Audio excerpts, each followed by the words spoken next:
walking around it, kind of looked like. Hey Laura, do you know it's Brad not going to be here? Brad asked him if he needed help. He said, "Oh, You're down to, oh, I would do the same thing too. Yeah, you increase the coldness, but the movement.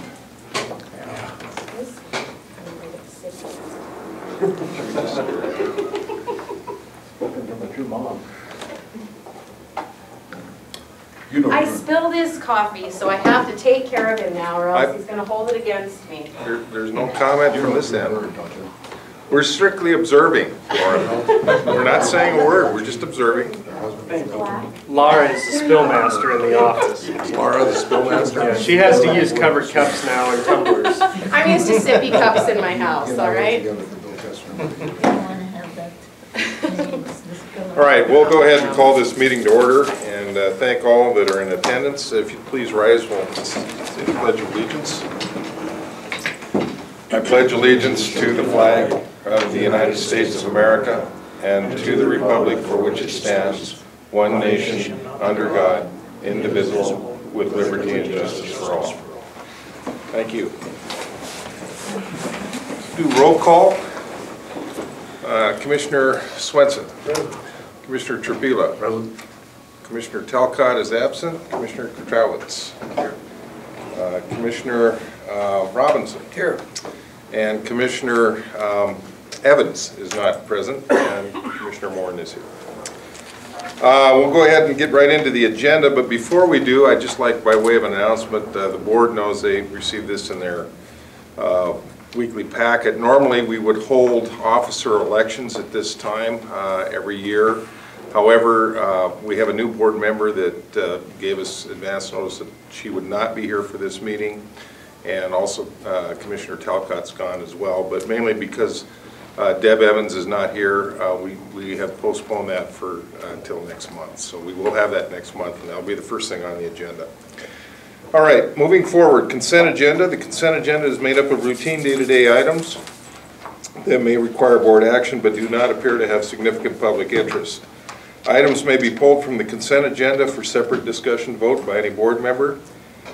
The first item is the approval of the board minutes from December 12th, 2012. We have payroll checks for November of $60,099.13 and December of $55,323.66. We have M&O checks for November totaling $981,004.85 and for December $1,133,044.22. Also asking for the approval of the passenger facility charge totaling $70,000 for November and $60,000 for December, and also the financial reports which were included in the board packet for November and December. The chair would entertain a motion for approval. So moved, Mr. Chairman. Second? All in favor? Aye. All right, consent agenda passes. Go to Commissioner Faulkner, and I understand we have a fairly extensive director's report, so. We do. We've got a number of things to let you know about. We ended the year about 190,189 employments.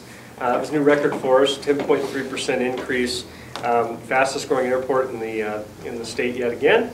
So over the last year or over the last 24 months, we've been the fastest growing airport in Montana. So good news for us on the passenger front. December ended up about 8.5%. So real strong showing. We think we had a lot of Canadian folks take us up on the coupon we put in the paper up there. Interestingly, and we'll get into a little bit later with some of the parking statistics, but it looks as though we were more successful in attracting people from outside Great Falls to use the airport in the last year than we were in getting folks from Great Falls. If you just look at it from parking numbers, we're growing our market share from Canada and from some of the other cities in the state, but the Great Falls growth was a little more sluggish, so I thought that was kind of interesting. The other thing we're going to mention today is the terminal update. As we've been doing every month, the last couple of months, we've got an update on the number of change orders we've got. Pass these around. This is as up to date as we can get it. With the most recent ones, we only have estimates. But as we said in last week's weekly report, we've encountered a couple of recent change orders that will be sizable. The first is we have these concrete casings that are on the outside of the window. For all the design, we thought those were fairly ornamental, but as it turns out, they're actually rebarred into the foundation on all three sides, and as they busted out the first one, they took a pretty good hunk of the floor out with it. In addition to that, it looks as though those were put on before the floor was poured, so there's some bathtubing around each one of those where the floor is uneven. And to make the floor as even as we could, the engineer, well, the contractor and now the engineer are recommending that we come back and cut the floor out about 2 feet back from those and pour a new piece of floor there with the expansion joint in it so that we can get a more uniform flooring in there. Otherwise, in that terrazzo area, we're likely to see some cracking and some unevenness in that transition between old and new. In the design report, they anticipated they'd be able to simply bust those out and pour right up next to them, but it's just not turning out that way. So that's the last change order you see on there. We expect that one to be somewhere in the neighborhood of $15,000. In addition to that, and we don't even have a number for this yet, we're still trying to determine the reason why, but as they've pulled off pieces of the decking that overhangs the back of the building, they're finding that that last bit of the third floor that hangs out over the building, the decking under there was not fire coated.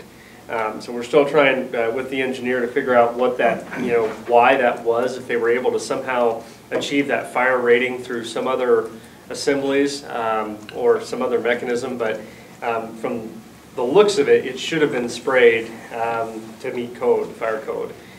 If we have to do that, then the question becomes how much of that are we going to have to spray? I mean, is there any potential we'd have to come all the way around the building and pull the soffit off? Clearly that was not in the project, the terminal expansion, but we're still working with the contractor or engineer and then eventually the fire department or fire marshal to figure out what needs to be done there. So that one could be another sizable change order somewhere around $15,000 or maybe north of that even. Could be a little more. We're going to visit with the city on it, also get their input. We talked to the previous architect. He didn't have a lot of information, but we'll find out why it wasn't done and then see what the city, I mean, it's an existing condition, so we'll kind of argue it that way a little bit, but if we do have to do something, it's going to be pretty sizable. John, I would suggest that not only do we go to the previous architect, because that wasn't that many years ago, we also follow through to see if it was something that was supposed to be done that the contractor didn't do, because it might be covered under their insurance.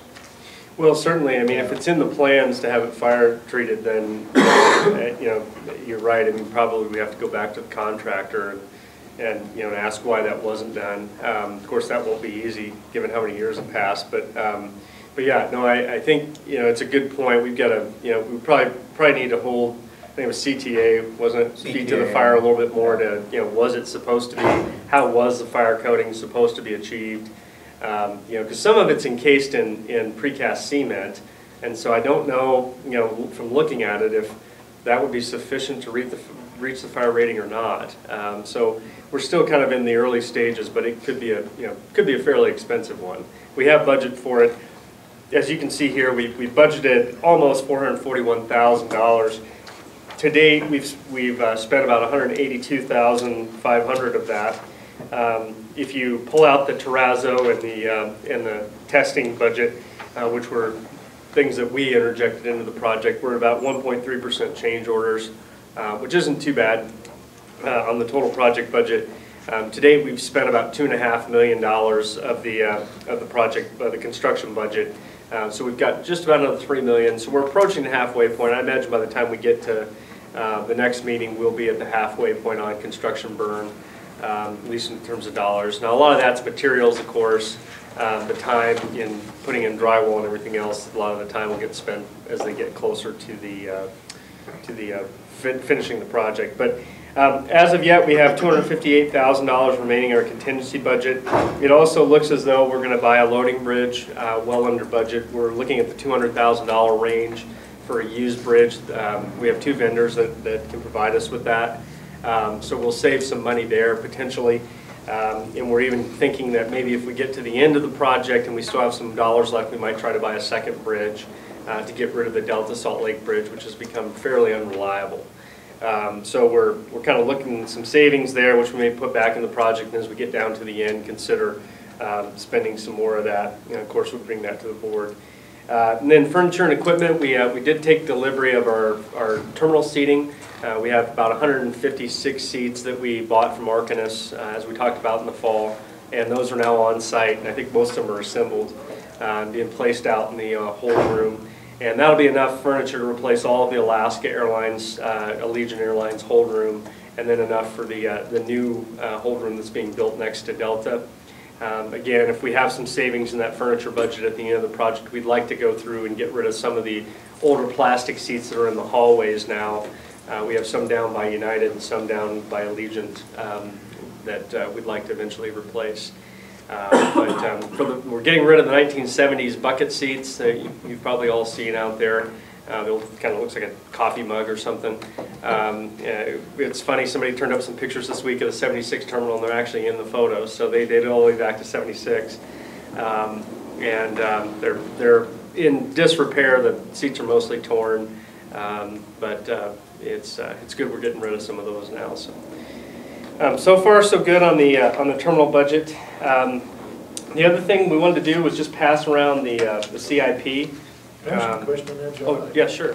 Normally, this is a little ignorance on my side, but normally change orders happen in the first half of the project or in the latter half, the majority of the change orders. We would expect them to slow down because obviously where the best potential for them is as they pull off pieces of the existing building and things aren't as they were envisioned by the architect.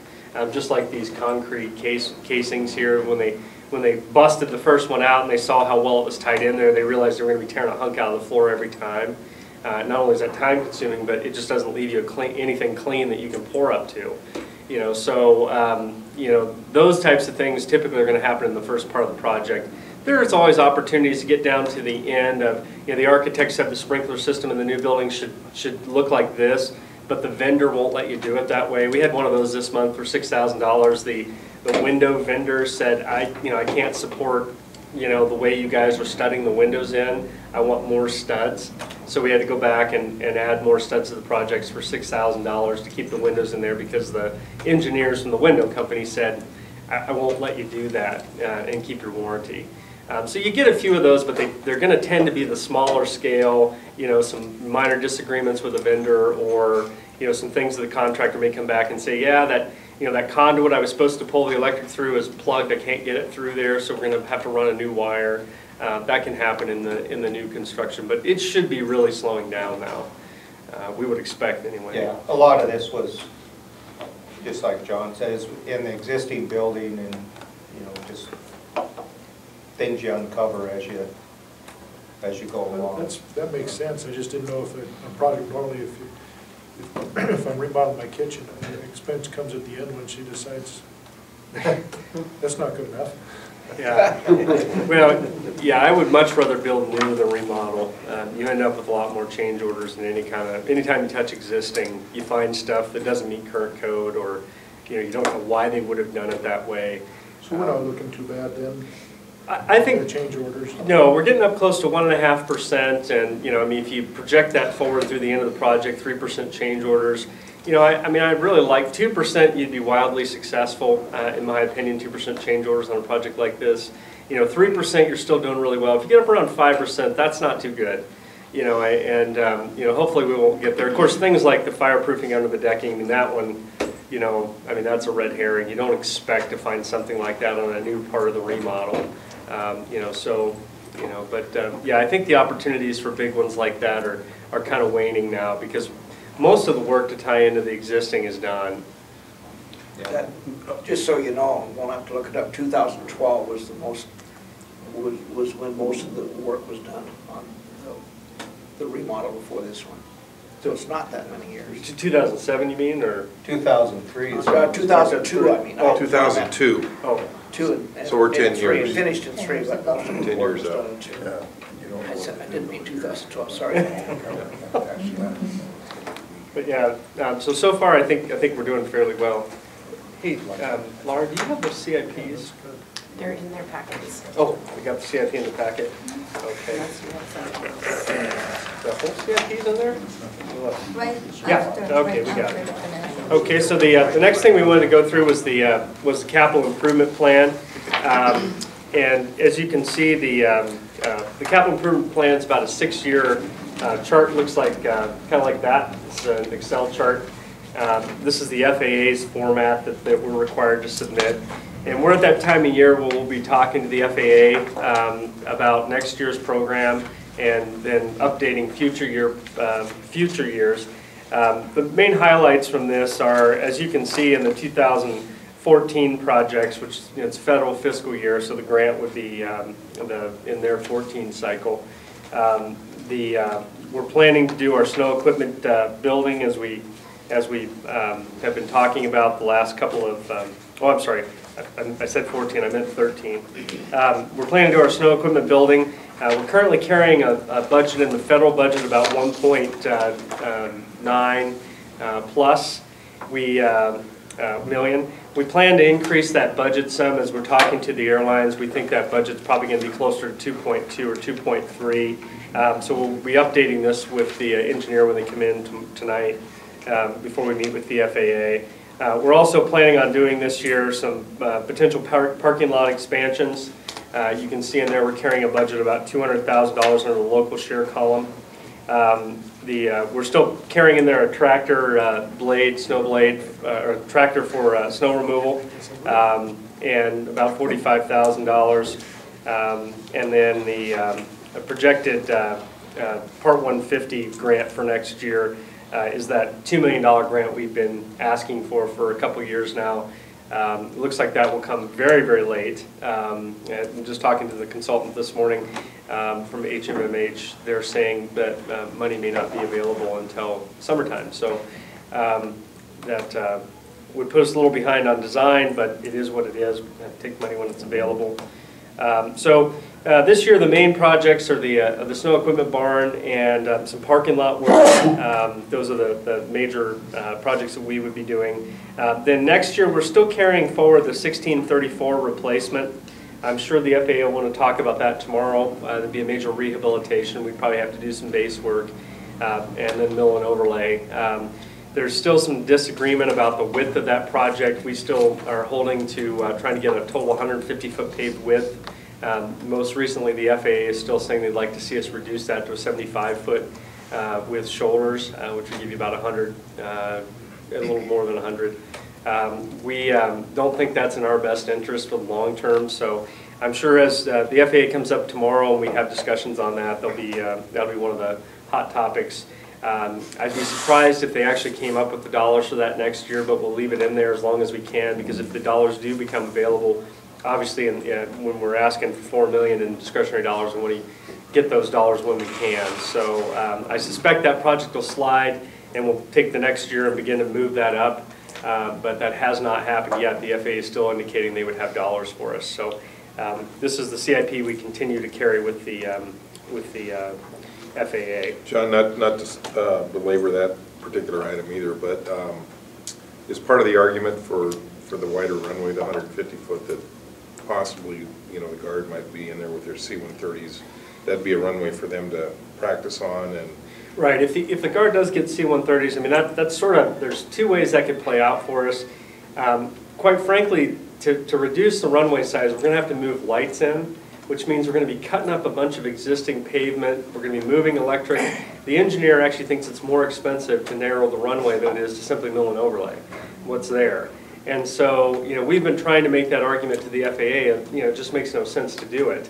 They're looking at kind of a pavement dieting, that they don't want to carry that forward to the future because it's more and more dollars, in the future to pave it.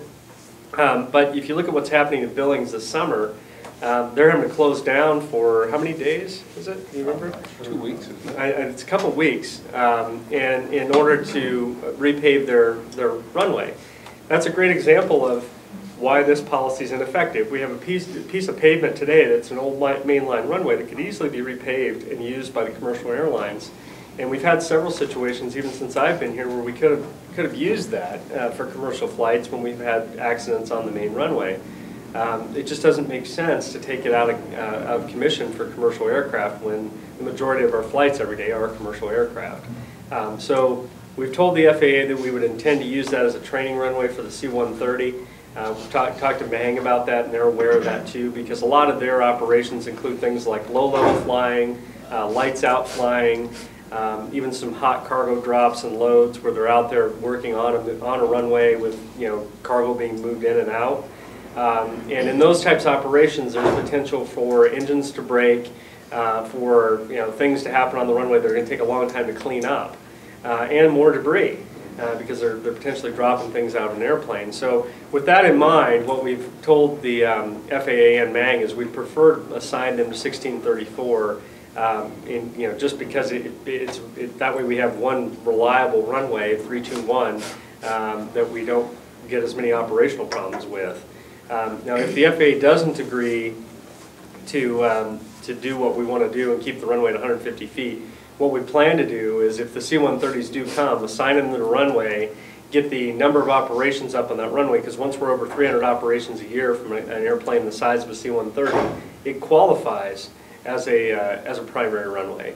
So we may have to go in the back door, which would take us a few more years, and justify the runway through usage, through actual usage by a larger airplane, and then that way we could increase its priority for funding. So if we're unable to argue successfully that leave the runway the length the width it is, we would probably turn around and try and get the justification for it up, and then go back and repave it 4 or 5 years down the road. So that's kind of the plan for now. But as you can see, the CIP, as you move out further years, it gets less and less reliable as a planning document. It's just mainly an inventory of the projects we eventually need to do. And the projects, particularly in the outer years, we move them around quite a bit as new needs arise. And that's all I have on CIP. Quick update on land development. Laura and I have been in contact with the developer we've been talking to for some time, and the developer would like us to come look at some of their development in Boise. We're trying to set that trip up now, so we get a general idea what the product is that they do. This developer has been to Great Falls and looked at our property, provided us with the plan that we saw a few months ago. And so to keep that relationship fresh, we're considering going out to see them and see the product that they have, to try and move that towards potential development. In addition to that, our broker has found another developer down in the Denver area that they want to bring up to Great Falls. So we're anticipating we probably get a visit from them in the next 60 days too, as we continue to market that property and try to get some retail development going. So continue to have some interest there, and we'll keep moving forward. Hopefully, as this economic cycle improves, some of the retailers that have been holed up for a few years not developing any new stores would consider a new store up here. So we still think that's a real viable location for retail. And then the last thing I have is that you may recall we were putting together a new regional travel brochure. That product is now done. And it's gone to its first trade show. I'll pass it around so you can take a look at it. This brochure goes with Central Montana, or the old Russell Country, when they go to travel shows. They were just in the Bay Area, I think, Denver. And they go to several shows throughout the year. And then it's also available for download off of Genuine Montana, and it'll be available for download off our website too eventually. So folks that are planning a potential trip to the area can have a piece of media there to encourage them to book a trip. And I think it turned out really well. We're pretty excited. It really hits just on the high notes of the area. It's the main sales piece. It's kind of the color brochure that comes with that car you like. It doesn't get down into the absolute weeds about everything. It's just trying to make the sale, and then we use the website and other resources to give people the information about the area. So this is, like I said, just kind of the high-level sales piece. And that's all I've got on the director's report. Okay, any questions for Director Faulkner on the report? All right, seeing none, we'll move to the first action item, I guess the only action item, the RSIP consultant RFQ. You want to walk us through that a little bit? Sure. You may recall back in the fall we put out an RFQ. It's per the FAA, it's time for us to update our noise exposure map. The last map dates back to data that was collected in about the 2001 time frame. With the fleet mix that was in place back then, there were quite a few 727s and louder planes. The noise exposure map is the primary document that determines which homes are eligible and ineligible. It basically puts out there some different contours of the noise profiles. 65 is a key one for our program. Anything inside the 70, the FAA starts to want 70 and 75. They encourage you to buy. We don't have anything remaining like that, but we do have quite a few homes in the 65 that are in our sound insulation program. And then the 60, that's when you start looking at homes to see they're potentially impacted by noise, but typically not mitigated. So the noise exposure map is a real important tool that we use in the noise improvement program and the noise mitigation program. And by updating this map, they'll take into account all the current aircraft, the projected future fleet here in Great Falls, including the change in MANG aircraft. I think we're going to look at the C-130 and the F-35 in addition to the current F-15 to get an idea what the different impacts of those aircraft could be. The board put together did have a representative on the selection panel that helped select our consultant. JC sat in on that, and thank him for that, along with a couple staff members. We had 3 applicants that put in proposals. All 3 were interviewed. All 3 were very highly qualified firms, and the committee came back with a recommendation to hire HMMH. And Gene from HMMH is actually here today as a representative of the company, and we've started to look at scope and fee negotiations, which would be the next step, where we negotiate the scope of the noise exposure map, and then we get a fee from them, and then we check that against an independent fee assessment and would arrive at a contract. Obviously, we need to bring that contract back to the board too, but we wanted to go ahead and formalize the selection of the noise consultant and recommend that we hire HMMH to come in and update that noise exposure map for us. And you're looking for approval to go We forward are. with that? Okay. Before we, well, let's entertain a motion on this, and then if we have any questions or if we want to ask. Can I ask a question? Sure. On the motion? Sure. On page 2 of that proposed staffing, do we have to approve that, or is that just part of approving the contract? We had just put that in there as just a general information about the project. As we would have the project team right there. Right. Yes, Okay, yes, that would work for thank us. Let's see, I also had a question, well, we'll cover that question session, so. I move approval of HHMH. All right, is there a second? Second. All right, discussion on the motion. One question I have is the funding on this. Is this a 90-10 funding from? It would. This would be funded out of the $2 million grant that we anticipate we will get in the current federal fiscal year. Every year we've been getting $2 million for the last 2 cycles to do noise mitigation. This time we told the FAA we need to update our NEM, so we would just take that amount out of the the residential sound insulation. Instead of doing 20 homes one year, we might end up doing this year, maybe we'd only get to 18 or 17 or something like that in order to leave budget to get the NEM noise map updated. The good news is, I think it's, in terms of likelihoods, more likely that the map would shrink. In other words, less homes would be eligible based on the current fleet mix than we have in the program today. Right. Gene, I just have a question for you. Maybe you could illuminate for the board here a little bit. Can you kind of give us an idea what you think the possible timelines might be on this project? It really depends on the grant funding, which we're expected. We're going to ask the question of the FAA tomorrow when they're here. That's part of the reason for my visit today and tomorrow, is to sit with the FAA to see, because it's really when that grant funding is available. If it's available March 1st, like when we were expecting, we could probably complete it by the end of the calendar year. But if it's delayed until May 1st, I would say that's probably off, and it'll probably be early 2014 when we submit to the FAA. What had happened is, if you remember, the last year we anticipated we would get a grant right at the end of the year. The FAA was telling us that we would have funding, the last few days of the accounting season in September. So they asked that we hurry up and get a selection done, so that if we took a grant in, say, September, that we could get somebody under contract and get started before the end of the calendar year, about in that time frame, so that the grant could be closed out this year. What happened was we didn't get dropout funding at the end of the year. The FAA pulled back some of the sound money and reallocated that to projects, and so we didn't get that grant. So we're a little bit ahead of the grant cycle this time around, because we will hopefully have a consultant and a scope and fee done well in advance of getting a grant in March or potentially May. Okay. Any other questions, JC? Those of us representing the airport all got written materials from the 3 firms, and then we had a sit-down face-to-face with personnel from each of the firms. And then we met privately and made our decision. All 3 of the firms were just first-rate. Presentations were just terrific, very professional from all 3.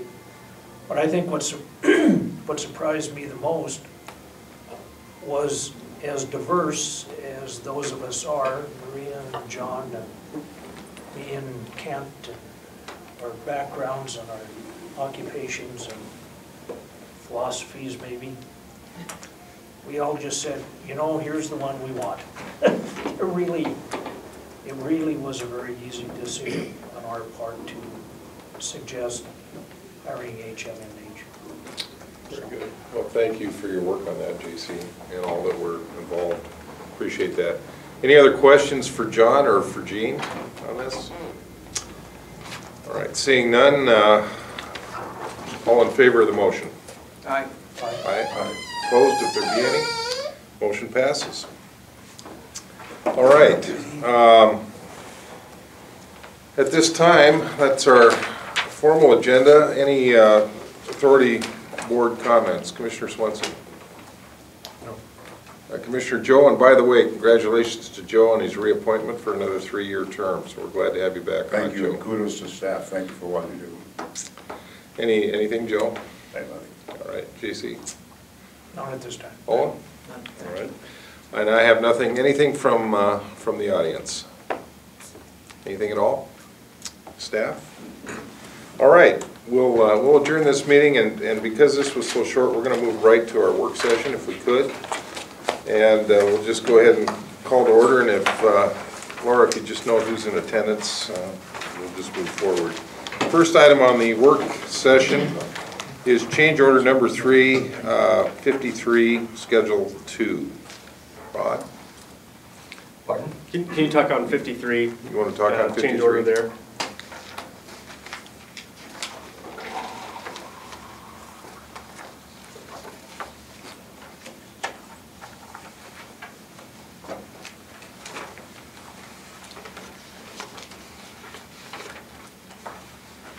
Or do you want us to come back? Caught me kind of off guard. Did I? Okay, we can come back to, we'll come back to that.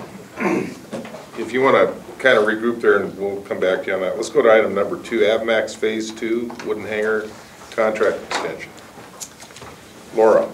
Avmax has the different phases out there. Phase 2 is the wooden hangar, and they have been doing aircraft maintenance in there, and they've put some improvements in. We had a contract with them, a 5-year contract that will expire at the end of March 31st. And we have spoken with Avmax, and they would like a 5-year extension on that. It does have a purchase option on it, which they've considered, but they're not ready at this time to move on that. In looking at the next item on the agenda here, if they ended up doing some type of financing that they would, for Phase 4 on their own, they may consider folding Phase 2 in. So it could be a little bit fluid in the next couple months, but what we would like to do is work on an extension that we would bring to the next meeting for approval that would just keep all the terms the same for about $15,000 in rents over a year. Okay, so that's annual. That's an That's annual rent. annual. And that's a really good market rent for that hangar. If you've ever been in there, it's a very old wood hangar. The back doors are not operational. The front door works, but it's a manual door. It's very inefficient there's no insulation in it. The windows are all Coke bottle glass, and there's no heat of no functioning heat of any kind.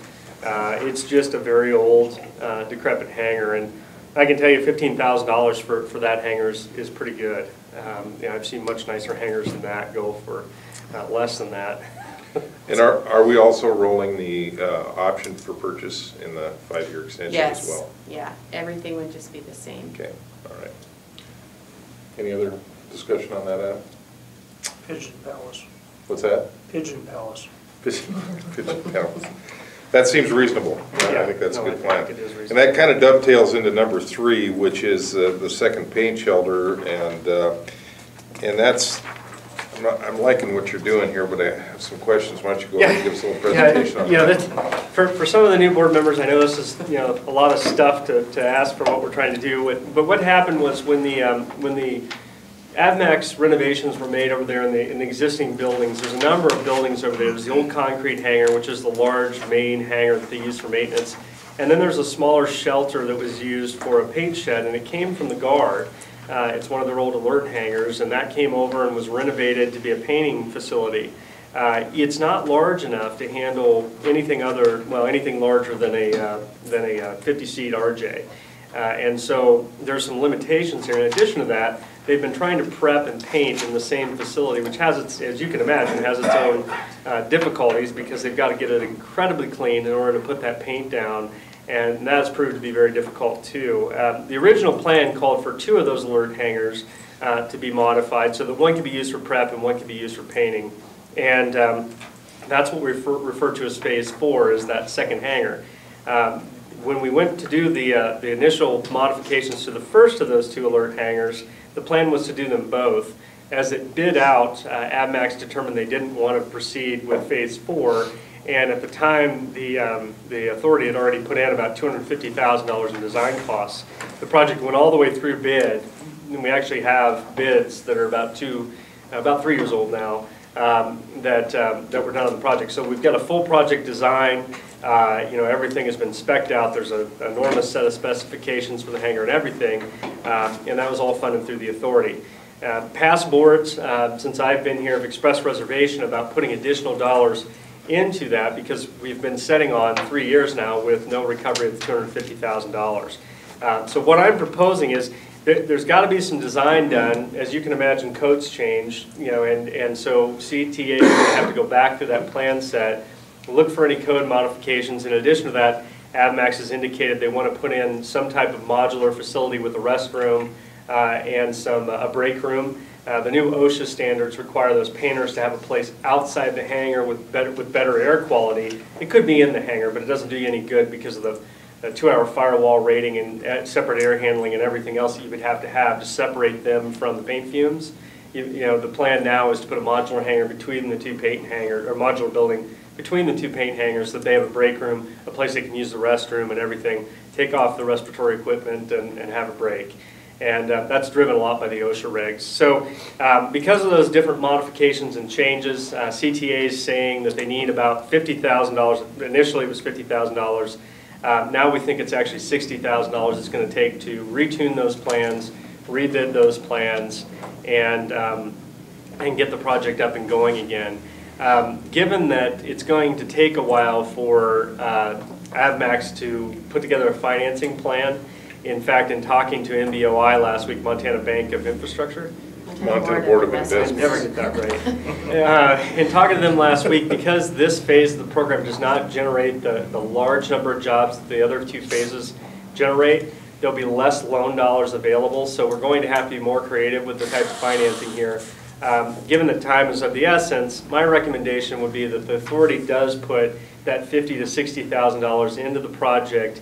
However, we wouldn't do so until the lease is modified. The existing lease on the existing building, phase 1, is modified to include recovery of the $50,000 over the next 5 years.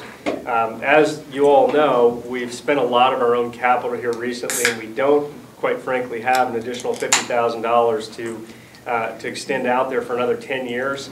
If we had that kind of dollars, we'd probably put it into some project right now. So our recommendation is let's recover that over 5 years at a 6% cost of capital. That's better than having the money sit in the bank. You know, that $50,000 could be sitting in the bank, but it earns almost nothing in this environment. So we think this is a fair proposal to get the project moving. We wouldn't spend those dollars until the lease is amended, and we would recover those dollars over the next 5 years at a 6% return on investment in order to get the project rolling. So John, let me make sure I'm clear about this. So what you're saying is that we would spend up to $60,000, and before we spend one penny of that, it's going to be rolled into an existing lease. So regardless of whether or not they go forward with the financing, they're going to pay that $60,000 to us. Because I know the board has had some sensitivity there, and certainly I Yeah. can understand why, and I think this is a fair proposal to everybody because it does need some seed money to get this thing rolling. You know, I think it's fair of us to say we'd like paid back in the next 5 years. And then the $250,000 will be recovered through the lease, which is what we've told them before. Be recovered through the lease on the new building over the course of that lease, just be built into the ground. But that doesn't kick in until they go forward with the new That's right. project. And then there's no TVM, time value of money, on that 250, is there? There is not. We just froze that in time. We did. It was spent out the door, and so we said we would recover that through the lease. And then, like I said, the $50,000 though, we were 50 to 60 we would make back in the next 5 years. Questions? I like what you're doing here because we know we're going to get the 60 back regardless. Right. And I think it is a sensitive issue, I think, for the board. So. Well, and the way I look at it is the $250,000 to get the design in the state it's in, that's a real asset, because if AdMax doesn't take the building, you know, eventually somebody might, and the plans are part of that asset. The $50,000 the 60 we would be spending now would be only to rebid the project now. So it's a very time-sensitive and you know, asset. It would only be good for this one time. There'd be nothing else created. So if they don't move forward with the hangar, the $60,000 does get repaid, but it's gone. There's no asset created there. In talking to Mauricio, assuming they can, and I assume that you've looked at GFIAA and everybody else that you can try to figure out how to get this thing carved into a financing package, but what do you assess the probability, assuming they can get something put together? Well, this plan to, we've only been aware, this plan to redo Ford, as far as the airport knows, is you know, my daughter's probably a week older than that. So, you know, we're still working through the initial steps. We've been in contact with GFIAA. I had a good conversation with Brett over the weekend. And it's going to require probably some more equity financing than was done in the last ones. The good news is we have $250,000 in equity in the project today. So AvMax would get credit for that, or we would get credit for that, whoever does the financing in the future. I think what we may have to look towards is more traditional financing, potentially a bank loan. You know, is kind of where I'm thinking. There is some TIF financing that's available for the project, and Maria's in contact with the city to find out how much TIF is available for this and how we could borrow against that. But I think the more I talk to Brett, the more I think we may have to go through you know, like a U.S. bank. The good news is the rates are so compressed right now. You know, it's not like the environment where it was 10 years ago, where you know some type of guaranteed financing through the state might get you 3 or 4 points. You know, right now, if it got you a point, I'd be surprised, because the bank's willing to loan money for 4%. You know, on an infrastructure project with a good credit. So, you know, that's what our thinking is we're going to call U.S. Bank and ask them to come in. We have a financing that we have to do this fall anyway, because we have a balloon coming up on one of our bonds. And so we're going to get started on conversations about that and this, and see if they can put together a package that would make sense to AvMax. And then if we do go that route, of course, they would have to be the credit. I don't know if Montana has laws. In the past, I've always seen Colorado and Washington had laws called lending of credit, where a public agency can't take out a loan for a private entity. And that would be the case here, where you know, we couldn't go out and just get a regular bank loan, guarantee the credit, and just have it be a tenant leased facility. That's typically not allowed. I don't know if Montana has those laws, but in any event, that's bad practice, I think, for us anyway. I think, you know, if we did have to go the route of traditional financing, the credit would have to be AvMax. But certainly we're going to look to Brett to come up with the maximum number of dollars we can get from these programs that are set up around job creation and economic development, and then to the extent there's a shortfall there, then we would look to a U.S. bank or some other bank in the area to make up the difference and try to help AdMax package that as best we can, since we're used to being in the market here locally for these types of dollars and they're not. So we'll do our best to kind of suggest some things, and then hopefully a package can be pulled together between them and Brett that's okay for them, it's agreeable for them. Okay. Any other questions for John? So you're going to move this to the next board meeting for a vote to move forward on this? That would be our plan, is we would bring this to the board to amend the lease to add the $50,000 immediately. Okay. Right. 50 or 60?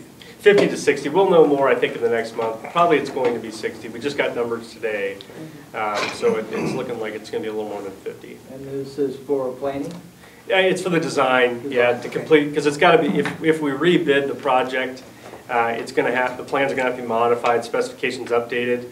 The architect's going to have to go back through and look for code changes. And then Mauricio has suggested a couple different changes to the design that weren't there last time, like, break room, restrooms. We got to find utilities for that stuff. So had be another set of plans that have to be pulled, or permits have to be pulled, that kind of thing. Okay, so My name is Tim Hunt, and I work for AdMax. I talked to Mauricio this morning. He said he definitely wants to go ahead with that renovation for 2013. So Okay. definitely in the works. We'll definitely move it as quick as we can. Thank you very much. Thank you. that's good. We appreciate your support Sure. here in Great Falls. That's great. So we'll move 2 and 3 to the next board agenda, and we'll come back to Rod now. Ready, Rod? I'm with you now. Okay. Okay, this change order for AIP 53. AIP 53 was the drainage project we had out kind of on the southeast end of runway 321. We've got kind of some flooding and it created kind of a pond there after storm. So what we did was go ahead and level that or regrade it for better drainage into an existing ditch that feeds off of the end of the hill back there. So the project was completed last spring, but well, almost completed. So the change order, we had put a sluice gate in the end of the main culvert that goes under the Alpha and runway 321 runway and taxiway there. It's a large culvert, a 4-by-6 foot culvert. So we put the sluice gate in there to kind of protect in case we had some kind of, say, oil or fuel spill or something, that their National Guard, Front Range, or something that we could contain any kind of a hazardous spill or something, whatever happened there. So what we did is put that sluice gate in. Part of this change order was a revision to the sluice gate. We actually made it smaller just because of scheduling. We had quite a time getting it scheduled for as large of a gate that we wanted. So we reduced the size of the gate, which sped up the time frame. So we actually just completed this in early December, late November. So that part of it's done. The rest of it here on your sheet, there was a little bit of extra topsoiling that needed to be done. That was the 2,000 cubic yards of material.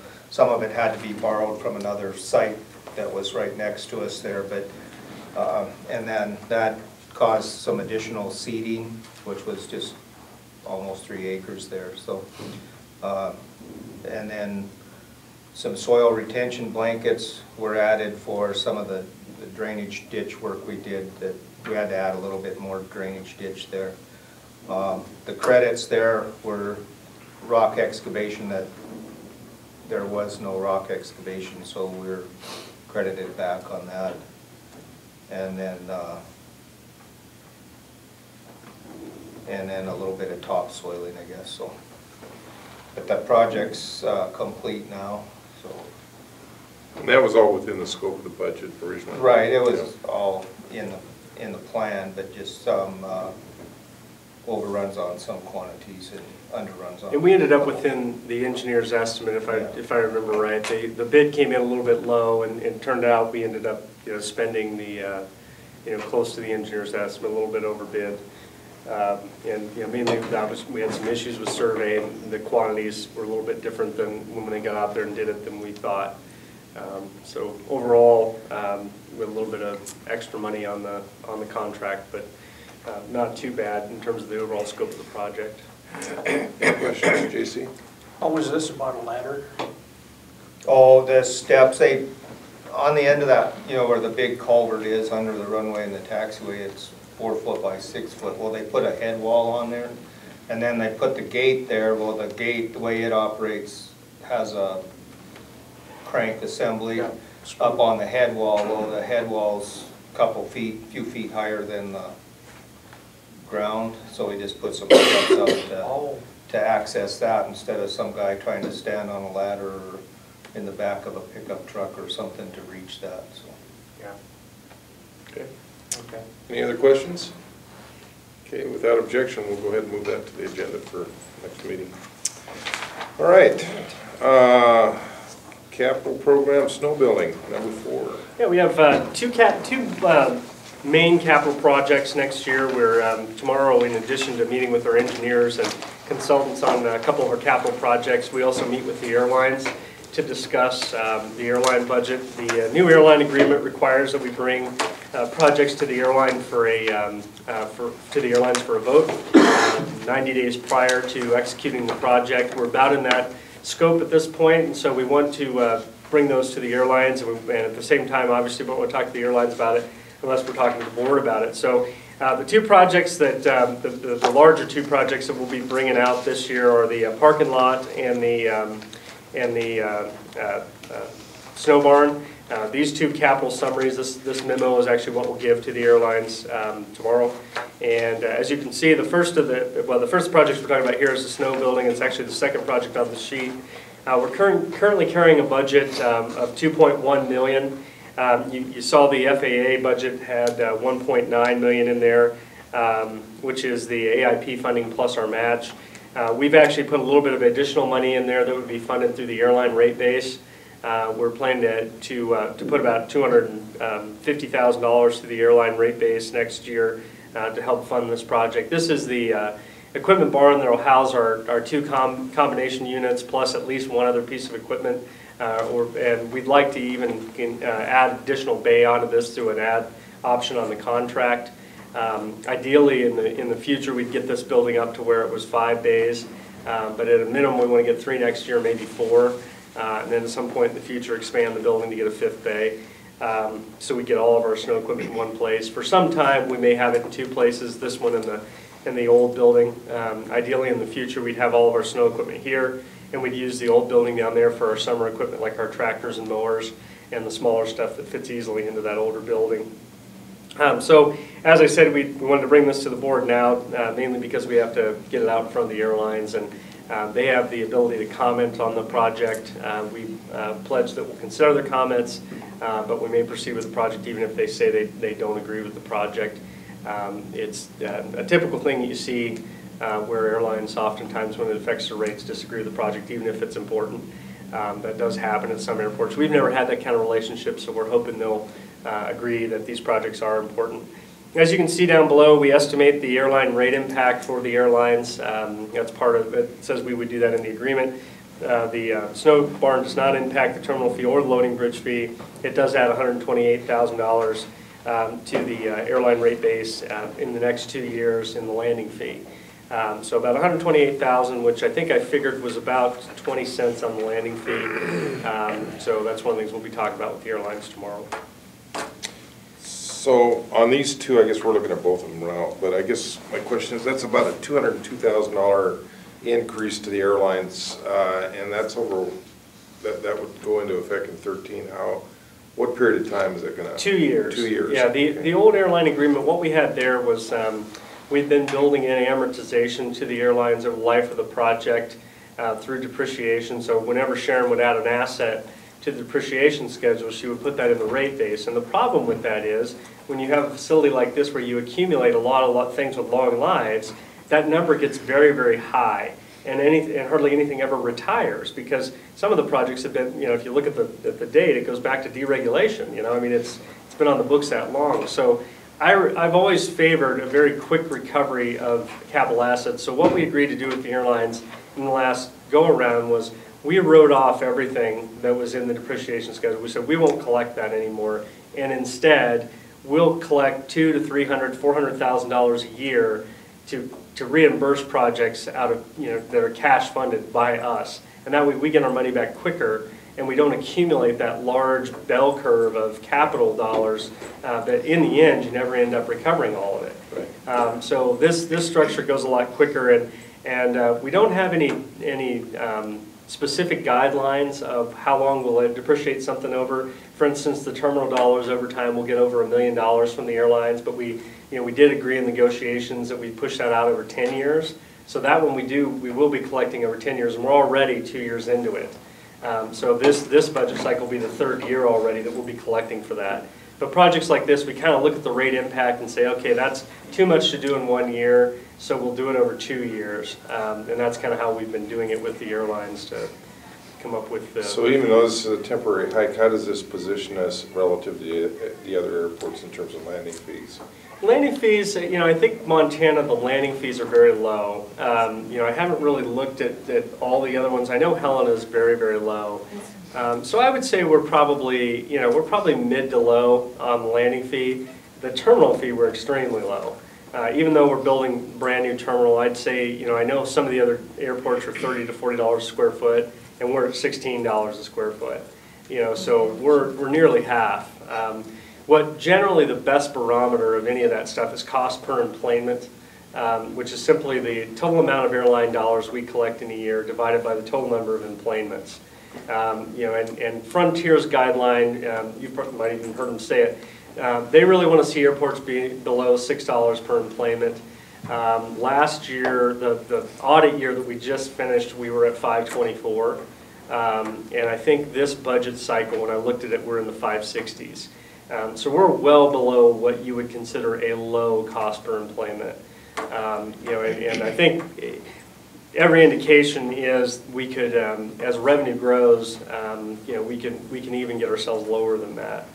And that's yet another reason I like this structure of very quick recovery of our money, is because you don't know how tomorrow's going to go, and generally if we're recovering projects quickly over a year or two, we can look forward at the rates impacts and get that project out of there, and then when that year comes where you need help with the rates, you can offset that by just simply not spending in that year.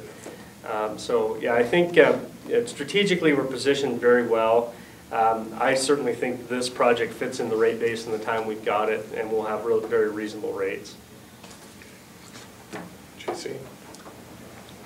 Just a couple of general observations. This land over here is worth a hell of a lot more than that land over there.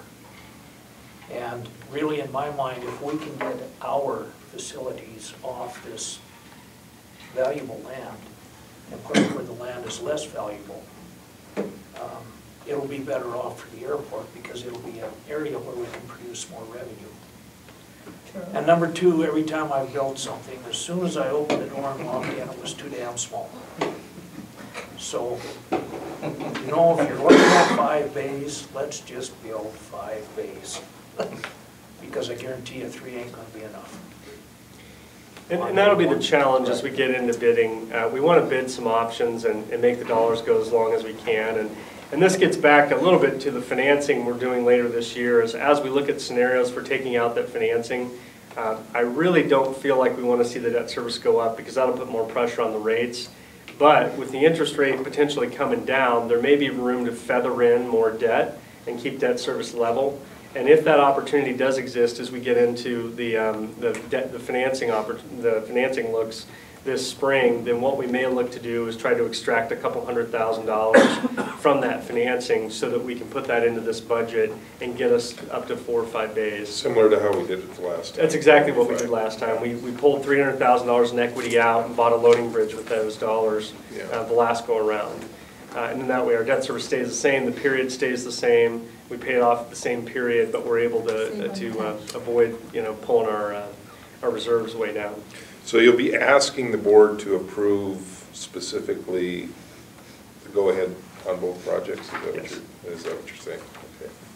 Any further questions for John on either the parking lot or snow building?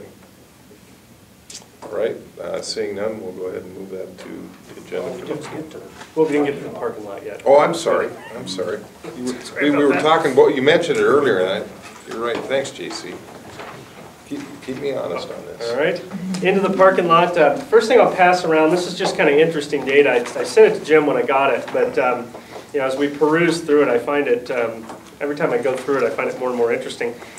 Republic Parking was able, through their inventories, to go through the parking lot over the last year and tell us how many parkers from each city came to the airport. They're able to do that by the designator on the license plate, 2, 3, 5, that kind of thing.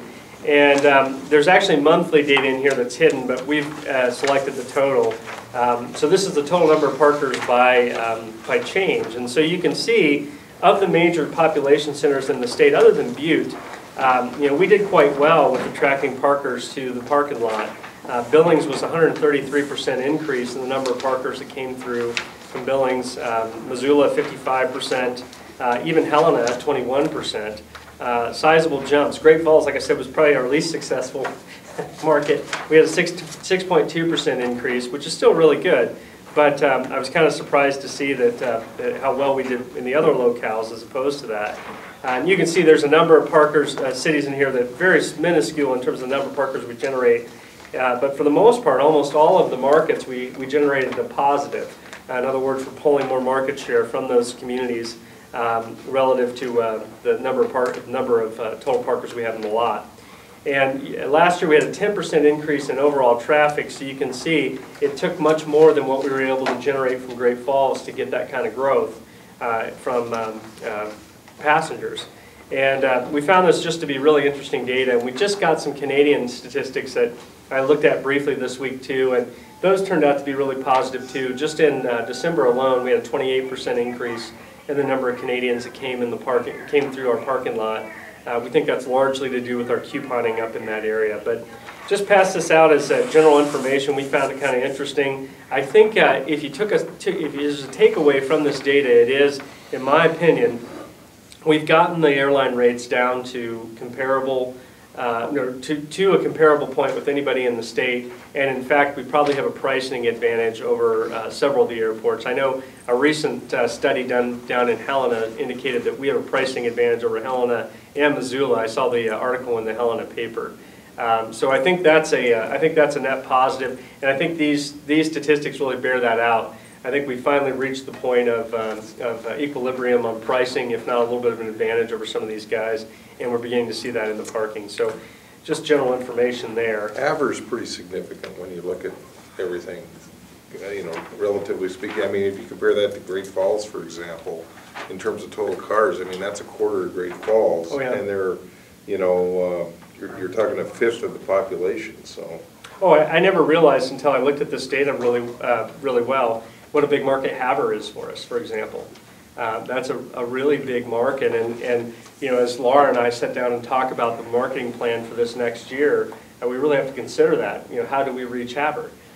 Because they generate almost as many parkers as anyone in the state, and a quarter of what we get out of Great Falls.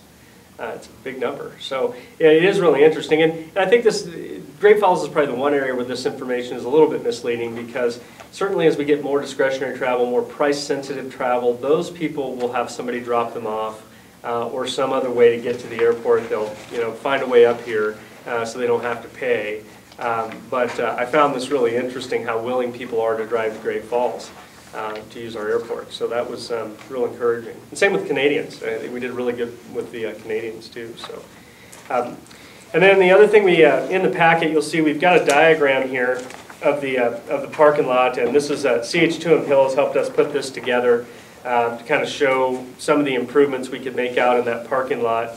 And generally, you may remember back in November we talked some about rebuilding the toll plaza. As we look at the future of that parking lot, one of the things that a couple of the principles we think that we need to consider is, number one, we obviously need more parking, and that's why we're looking at the lot next to the water tower. There's capacity to bring about 324 spaces into the inventory in that lot.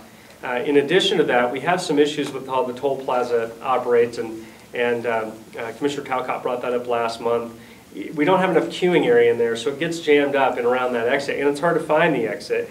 And so one of the opportunities we have as we expand this parking lot is to drive a very dominant circulation path down the middle of that lot. There actually is a drive lane today, but it's not reinforced with any signage or lighting. And so what we think is, as we renovate that lot, one of the key things that we should do is line it with lights down the islands and very clear signage, flag signage that indicates exit this way.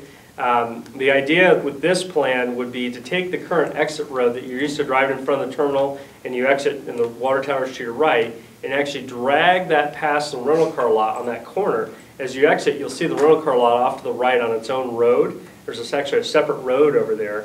And what we would do is drag that curve out and attach to that road, and then swale that road around the rental car lot, and then it would exit down by the Mang petting zoo where they have the airplanes.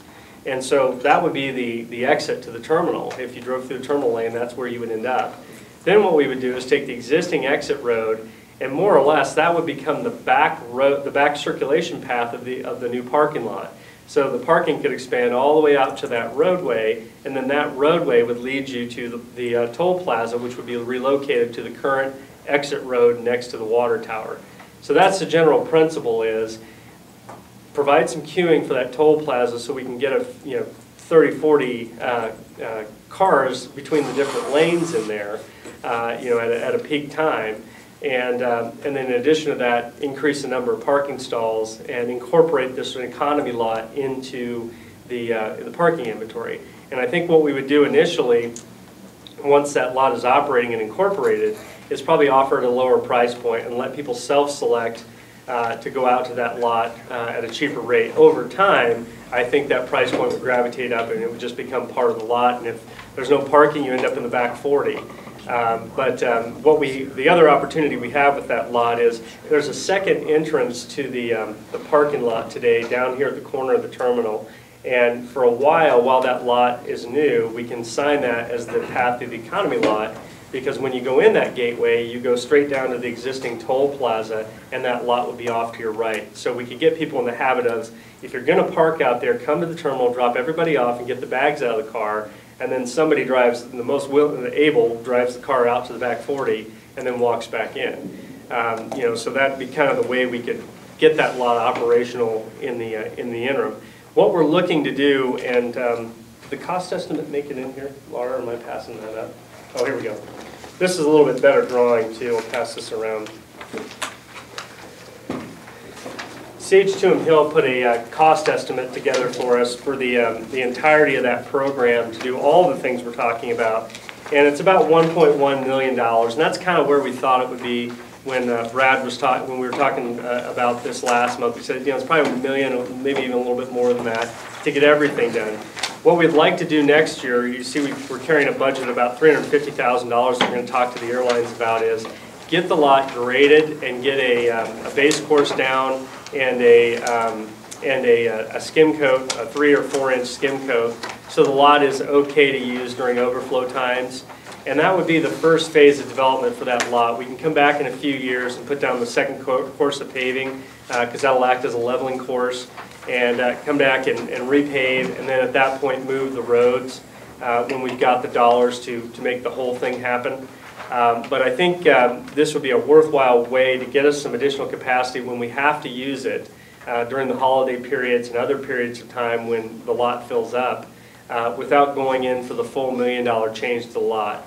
And if we do decide to go down this path, which I think is probably the best thing to do, what we would likely do is go ahead and delay the improvements to the toll plaza until we do the full Monty on this, because that toll plaza would move. The other option, CH did give us another option, which would keep the current toll plaza for the existing lot, and then we would operate the economy lot as a separate lot with its own toll plaza. The only thing there is I really think that toll plaza is in the wrong place. We don't have enough queuing area in there to really take advantage of that location. I think getting it back away from the parking lot and at the end of the lot would be a better situation. And what we can do too, is it's not shown here, but as you exit the parking lot through the current exit road that you're used to, right by the water tower with that, I don't want to call it a high-speed turnout, but there's a turnout there, we would probably pave a lane, an acceleration lane, so that you could merge in at speed. That way when you exit the plaza, you've got a protected lane, and then you'd be looking in your rear view mirror to make sure you could make that merge left. And then over time, eventually that would be a full-length lane that would go all the way probably down near the Galt building. And what we could do is, coming out of the airport, we would do the same thing, pick up that roadway with a merge lane and give an acceleration opportunity as you exited the airport. In this map proposal, you're talking about in the future plan when you expand and change your routing, cutting into part of the guard there, is that going to be an issue for them? Yeah, and I don't know, is that in the lease area? Do you know? I bet it's I not. don't think so. I bet it's not in the leased area. It would require that one airplane be moved. Because that one airplane, and I don't know which one, do you know which one that is, Rod? The one that hangs nose down? It's that F-89? I'm not good on my old Air Force planes. The F-89, so that one would have to back up some, but I think there's room in there. I looked at it the other day, and I think that could be scooted back. And that park could still remain there, the majority of it. But what this would really allow us to do is incorporate that big piece of real estate, which is the last large parcel that's contiguous to the terminal complex that we can get without, decking the parking or something like that. And we did talk to Republican the last month about the potential to deck the parking lot, because to be quite honest, they're not in favor of this. They feel like it's too far to walk. I've worked at several dozen airports, and I can tell you most of them have a further walk than this. Decking the lot, each stall costs about $10,000 to deck it. And if you go 2 stories, that's $15,000. And you would be smart to build the infrastructure to go 3 stories in the future, full 3. So that means you're building bigger caissons and everything else in the first phase, so you're probably 12, something like that, to build a single stall. If you think about that, for each stall, that means you have to recover somewhere in the neighborhood of $1,200 a year to cover debt service and operating costs on that lot. Today, we can build an individual stall out there for $1,500, is that about right? $1,500 a stall, so it's 1/10. And what that does is, that's our primary profit center. Today we make about $1 million a year off that parking lot, and that's almost entirely profit. If we go to a structured lot, we're going to have to likely borrow for that. Because say we even structured 300 stalls, that's $3 million. There's that $30 million. Am I doing my math wrong? 300 times 10,000 a stall. It's a lot of money. And just recovering the debt service alone off of that means $3 million. The profit margin, goes kaput. I really think this is advisable as a first phase. Eventually, we may not be able to avoid structuring the lot, but even if you structured a parking lot there, this economy lot would make sense, because you can deliver these stalls for 1/10 of the cost of a parking garage stall. And the economy lot, at least in this first phase, if you will, would be voluntary in terms of payment? What we would do is, probably say 2 weeks before Christmas, we would open the economy lot. Initially, when we do this $300,000 plan where it's, it's kind of the stepsister of a parking lot out there, it doesn't have full pavement, it doesn't have a revenue control system. I think initially we'd probably do like Helen does, and you'd have an envelope drop box. If you park there, you take the envelope, it's an honor system, and you pay. If Republic can come up with something affordable other than that, we would probably consider it. But I don't want to spend a whole ton on revenue control system if we're going to turn around 3 or 4 years later and put in a full Monty with, you know, toll plaza and everything that feeds the lot. You know, I think this is a way for us to get capacity without breaking the bank, and then set ourselves up for a future improvement that improves that captures everything. So yeah, initially what we do is probably open that up 2 weeks ahead of time. People would self-select until we simply run out of parking, then we'd have to direct them over there. Is there a security fence around that? There's not. What we would probably do is like we did on the old lot here, is we'd go with fence posts in the ground and a chain in between. And that system works out really well if you leave it wide enough and leave some dead ends, because then you can pull the chain off and plow the snow out. You know, so we'd probably do something similar to that, fence posts with, you know, with chain. Any further questions, JC? So the point is not to do the remodel on the toll plazas that we discussed last time. Yeah, I think given the swell in parking, you know, we opened 25% more capacity and we still filled it up at Christmas, which was really surprising to us. I think, you know, it makes sense. You know, we were thinking we had another 5, 6, 7, 8 years of capacity left before we would have to do something like this, but it's now creeping up on us where, you know, we think it's more advisable that we're in the, you know, 2, 3, 4 year time frame to consider doing the entirety of the program. And in the interim, this gets the lot ready so it can be used. Why not move the toll plazas down to the petting zoo? That would be another option. You could put the entrance and exit down here. I think the idea is to keep the terminal exit, which is the folks that don't have any reason to stop for anything. They haven't paid for anything. You know, in other words, if you drop off grandma out front, you know, then you just bust on out of here and you don't have to stop. We could blend the system, you know, one way or another, but we like the idea of keeping the two streams separate. So you've got lots of queuing at the current exit for the parkers, and then the people that are just going to the terminal for whatever reason, or the employees, and in some cases the rental car traffic, it can just get in and out of there without stopping. Because that would be one-way traffic, and we can get 2 lanes for it today, because it would just be exiting. And you're looking at this initial phase in the neighborhood of 300,000. That's kind of what we've got planned, and you know, again, the idea there would be to get everything graded, sub-base down, and you know, a 3 to 4 inch lift of asphalt, which would hold everything in place and be usable. You know, you wouldn't want to use that all the time, but if we're only using that for a few months of the year, that would give us a lot of capacity to go out there and open and close it when we needed to. Does that get striped? Yeah. Oh yeah, that'd be striped. Yeah. Any other questions? All right. Any other questions? Seeing none, we'll move that to the agenda for next month. And I believe that covers all of our line items for the work session. Any other items that we want to add for next month? I have the conflict of interest statements. Oh, okay. For this year, and so for the other 2 people who aren't here, I already have them, but Okay. I'm just going to pass them out, and then you guys can get them back to me even next time. Okay. It doesn't have to be. Sounds good. Anything else before we go around the table? Commissioner Swenson. Nothing. Commissioner Trujillo. Director, the guard and the reserve building, what's going on that? Anything? We had the reserve, well actually the Corps of Engineers came out right before Christmas, a week or 2 before Christmas. We had written them a letter indicating that, you know, there were some solvents on site, there are a number of air conditioners with compressors, there's refrigerators, there's some chemicals, a little bit of motor oil here and there. There was some absorbent bags with some kind of liquid on it, and in a number of places there was asbestos that is friable and out in the open. And that's all in contrast to what had been put in their environmental documents and also what they had been representing to some of the senators' offices with regard to that building. And so we inventoried that stuff, sent them a letter. They came out, they took most of the solvents, chemicals, and everything with them. They packed it all into a truck and took a lot of that junk out. I don't think they've been back to get the air conditioners or the refrigerators or any of the other stuff that's there. And we haven't heard anything from them on some of our other concerns about the lack of documentation or the asbestos that is friable. I expect we'll be getting a letter eventually from them.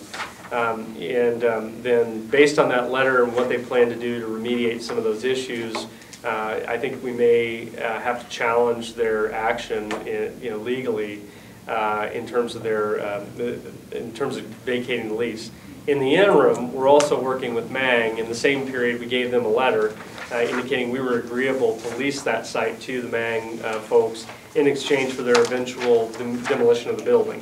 And they wouldn't necessarily have to do that today, but at some point in the future, they would be obligated to remove those hazardous materials from the site. They've taken that back to DC, and I don't think anything has happened that I'm aware of since then, but I think they are working that through the process to try and get permission to take that facility. So we're kind of pursuing a double approach of, if Mang is interested. It certainly makes sense if you go and you look outside the fence on that property on 3 sides, you're inside the main security gate, and if you look at the heft and weight of that security gate, obviously they were serious about security, and to be able to skinny under the fence in the back of the back of that golf building just makes no sense. So it makes sense for them to have that facility and control it and have security around it. So certainly we're still pursuing that too. Thank you. JC? It was only a few years ago that Malmstrom went from a 3-wire, barbed wire fence to a cyclone fence. Sure. A little bit ago, I'd sent an email containing an article on aviation gasoline to everybody and how this thing is going to go away at some point in time, and how many airports are actually providing facilities for car gas for aircraft.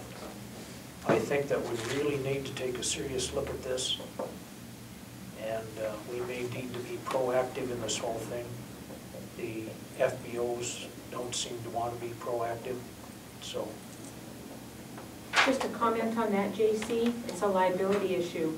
Our insurance company will not, absolutely will not provide any liability insurance for auto gas.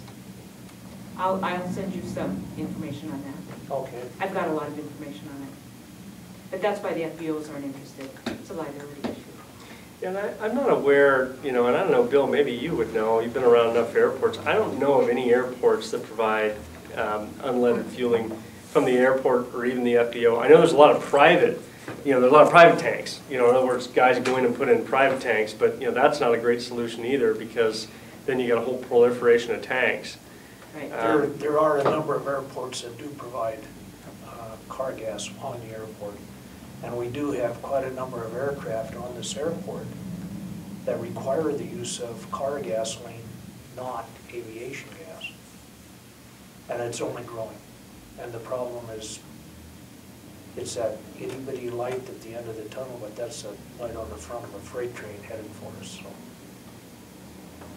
Yeah, we certainly haven't been in the past for I don't know how many years in the fueling business, the airport authority, that is. And I don't know. I don't know if Holman's looked into. I mean, what are the potentialities that the insurance company would eventually change their mind on that? I mean, is there any discussion as an industry? Zero. Really? Zero. What's the main point? I'll send you some information. I mean, I didn't come prepared to talk about that, but Yeah. both from our fuel supplier and from our insurance company, absolutely no way. Wow. Both of them. Is it because the quality can't be certified, or? Part of it is the ethanol that's Mhm. in auto gas. That's one issue. We cannot have ethanol or gas. That's correct. That is correct. Where do you find ethanol-free? Montana Refining produces premium gasoline and does not add any additives to it at the refinery. If an individual station wants to put something in, it's added at the station. I buy raw 91 octane gasoline for my operation, which includes filling my airplane. So. And that's something, we've got a database of 300 properties, folks, from different airports in the U.S. We could send that out to the different airports to see if any of them, how they're dealing with unleaded tanks, just ask them, do you have any unleaded fueling on your airport? Are you providing it, or tenants self-fueling, or are FBOs doing it, just to see if anyone else has solved the problem. I know it is a tough issue, and I know that the fuelers that these guys deal with are so crazy nuts over certifying the quality of that gas, that I can imagine it would be very difficult to get them to add another product.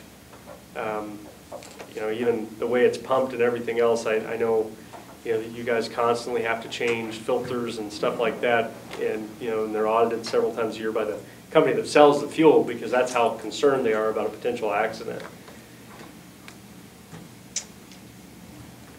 Okay, anything else, DC? Is not enough. That's enough? But thank you for bringing that up, appreciate that. Owen? No comments. I just have one item, just the messenger here, okay? So I had somebody send me an email, and they wanted to know if we would play Christmas music during the Christmas season at the airport terminal. We did. Well, We they're, have. Hey, instead of that stupid Well- pre-recording TSA, Jen, okay. somebody put a liquid in your bag. I actually said this wrong. They were thinking more like live music, and I'll just leave it at that. I'm just passing the message We on. had a, I'm not an advocate necessarily, but I guess they Yeah. saw this in Seattle. yeah, Seattle has a pretty good program, and it's, I think it's all volunteer. It is. At least It is. it used to be. We had a We middle had a little school. group interested, but they They didn't never end up made it coming. up here. But the one thought I did have is the local high schools. That's what it was. The kids might see that as a venue. Yeah, we'd certainly love to have it. The main problem is the best time of day to do it's, either at 6 in the morning Right. or at, Right. in the late evening, which Right. isn't real popular. So anyway, Everybody envisions in their head they could come at noon when no one's here. just pass that on for consideration. Anything from the audience? Anything at all? All right, well, thanks everyone for being here. We are adjourned until next month. Great. Would anybody like to take a walk out on the deck? The weather's not terrific, but we can get you a hard hat and take you out there. I'd like to. All right. Thank you. I want a couple of weeks to go with you, so I think I'll wait till next month. Yeah. I've been out there. It was really beautiful 2 days ago. Sit down on a hard hit. So we got two folks? Good job, John. John, great work. Well, thank you. Nice, concise meeting, and it was so concise, I almost missed the parking lot. I am kind of tired today, I realize. I was hoping to brought my great coach. Very much so.